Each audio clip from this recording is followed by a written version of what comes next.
یہ قصہ کیا ہے؟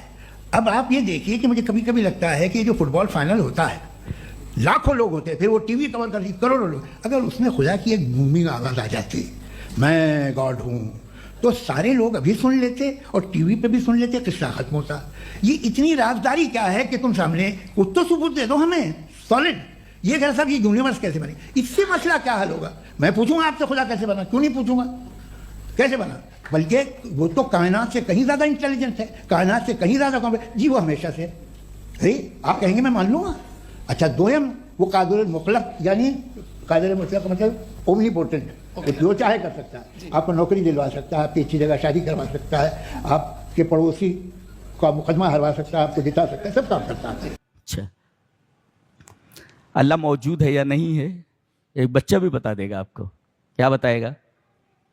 ماں باپ کے ساتھ بچہ پکنک پر گیا ہوا ہے، ایک جنگل میں پہنچتا ہے اور دیکھتا ہے کہ وہاں ٹینٹ لگا ہوا ہے اور دیگیں چڑھی ہوئی ہیں، کھانے بن رہے ہیں، لکڑیاں جل رہی ہیں، لیکن آدمی کوئی نظر نہیں آ رہا ہے۔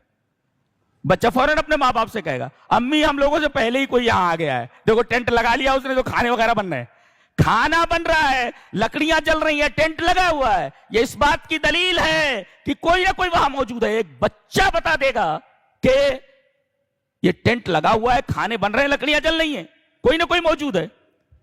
ملحد کہتا ہے کہ کوئی موجود نہیں۔ بھائی دلیل؟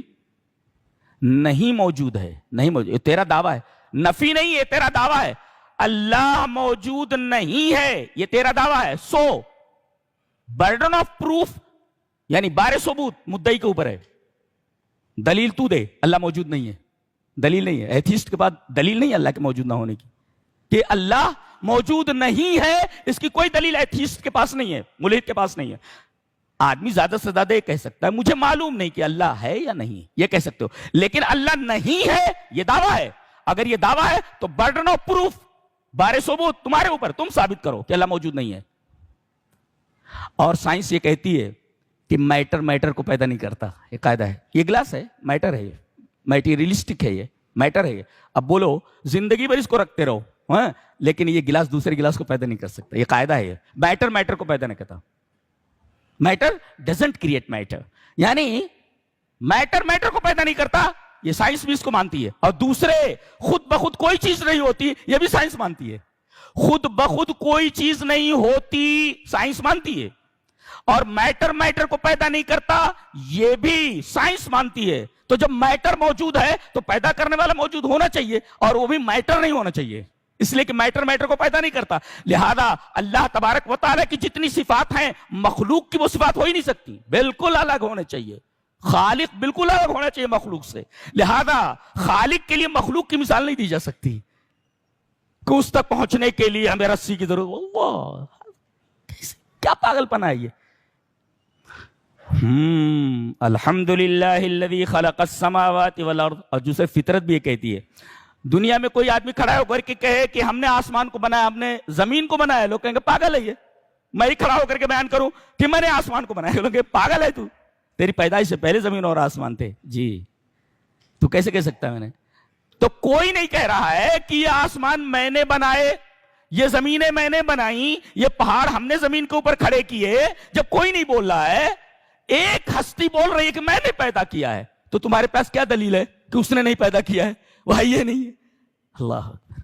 اچھا فطرت مجبور ہے ماننے پر، ماننا ہی پڑے گا۔ کیوں؟ میں مثال دیتا ہوں، ایک بچے اس مثال کو سامنے رکھیں۔ یہ دیکھو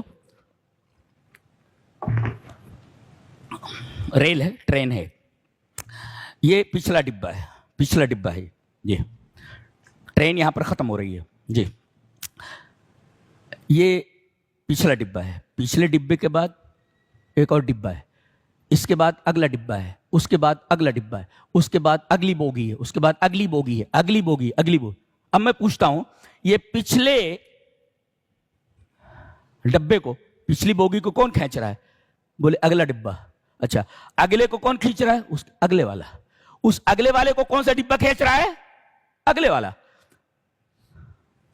چلتے چلے جائیے، آپ کو جا کر انجن کے اوپر ٹھہرنا پڑے گا، مجبور ہیں آپ، بالکل انجن ماننا ہی پڑے گا۔ تو انجن اس ڈبے کی طرف تھوڑی ہے، اس لیے کہ انجن میں جتنے آلات لگے ہوئے ہیں ڈبے میں ہیں ہی نہیں، جی آپ کو ماننا پڑے گا انجن ہے, اور انجن تمام ڈبوں سے بالکل الگ ہوتا ہے. ڈبہ الگ ہوتا ہے اور انجن الگ ہوتا ہے. ہم ماننے کے لیے مجبور ہیں کہ ہم مانیں کہ انجن ہے, یہی کھینچ رہا ہے سب کو. گویا کہ ان تمام ڈبوں کے حرکتیں طبیعی ہے, تیز سے تابع ہے یہ حرکت, اور انجن کی جو حرکت ہے وہ حرکت اصلی ہے, وہ اپنی ذات سے چل رہا ہے, وہ اپنی ذات سے چل رہا ہے, اور پیچھے ڈبے اس کے تابع ہو کر کے چل رہے ہیں. اگر وہ رک جائے تو سارے ڈبے رک جاتے ہیں. تو ہم مجبور ہیں کہ مانیں کہ انجن ہے, ورنہ ڈبے ڈبے ڈبے ڈبے کبھی ڈبے ختم ہی نہیں ہوں گے. یہ تسلسل ہے, اس کو منطق میں کہتے ہیں, فلسفے میں تسلسل باطل ہے, تسلسل باطل ہے. ایک مثال اور دیتا ہوں کہ آپ کسی آفس میں گئے اور آپ کو کسی کاغذ کے اوپر سائن کرانا ہے. اچھا, سائن کرانا ہے, پتہ ہے چلا 10 لوگ اس پر سائن کریں گے, 10 لوگ اس پر سائن کریں گے. 10 کے بعد آپ کی باری آنے والی ہے نا, ایک آدمی سائن کر رہا ہے, دوسرا کر رہا ہے, تیسرا کر رہا ہے, 10واں سائن کر رہا ہے. اور اگر پتہ چلے کہ جتنے سائن کرنے والے ہیں لامحدود ہیں تو آپ کی اس فائل کے اوپر کبھی دستخط ہوگی ہی نہیں, اس لیے کہ دستخط کرنے والے لامحدود ہیں. آپ کوئی کھڑے رہیے, آپ کو ایک جگہ جا کر ماننا پڑے گا کہ کوئی ایسا ہے کہ اس کے بعد نہیں ہے, وہ سائن کرے گا تب آپ کی یہ فائل پوری ہوگی. یہ تو فطرت ہے انسان کی. اللہ اکبر. تو سائنٹیفیکلی بھی اللہ تبارک و تعالیٰ کو وجود ثابت ہے